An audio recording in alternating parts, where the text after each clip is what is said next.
Tere hommikust, head müügiinimesed. Mõnusat 47. müüginädala algust teile ja 27. müügiminutid eetris.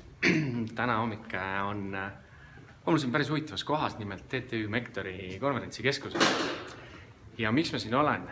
Nimelt on meil algamas kohe üks äge konverentsipäev. Tegemist on siis turunduskonverentsist, milles on ka väga suur osa müügijutust. See tähendab seda, et me korraldame turunduskonverentsi nimega nutikalt suurepäraste tulemusteni. Ja see konverents toimub juba 2 aastat. Eelmine aasta oli ta puhtalt turundusteemaline. Sellel aastal oleme siia sisse põkkinud müügiteemasid ka. Ja miks ma ei ole varem müügiteemadest, turundusteemadest rääkinud, sellepärast, et see lihtsalt on niivõrd suur valdkond ja seal on nii palju teemasid, mida tegelikult oleks vaja katta ja mis on igapäevase müügi tegemises ülimalt olulised. Aga kõige naljakam küsimus on alati see, et kumb oli ennem, kas turundus või müük või kumb on ennem ja kumb on prioriteetsem. Ja ma oma koolitustel räägin ka väga palju seda, et turunduse osakaal igapäevastes müügitegevustes kasvab aina ja midagi teha ei ole. See paratamatult on nii. Ja kui nüüd küsida siis, et kumb on olulisem, et kas müük on vähem olulisem või turundus on olulisem, siis tegelikult niimoodi seda võtta ei saa.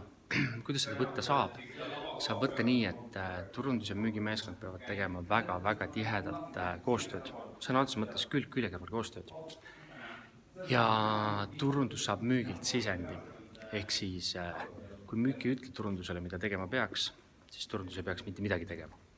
Vastasel juhul on see lihtsalt täielik ressursi raiskamine. Seega minu tänane mõte siit konverentsi kohe algavast päevast on see, et iga ettevõtja peab teadma ja mõistma, kuidas turunduse hoovad töötavad.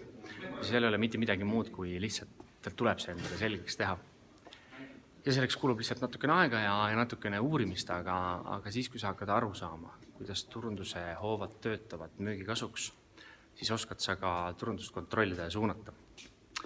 Nii et selline oli minu väikene mõte teile tänasesse päeva ja kohe on konverentsipäev algamas, nii et ma kindlasti jagan mõtteid veel sellelt samalt konverentsilt ja nendelt ägedatelt inimestelt. Teie aga seniks nautige nädalat ja kui teil turundustegevusi veel on puudu, siis see on kindlasti teema, mis aitab teil müüki edendada. Mõnusat 47. nädalat ja 27. müügiminutid eetris. Näeme jälle. Tšau!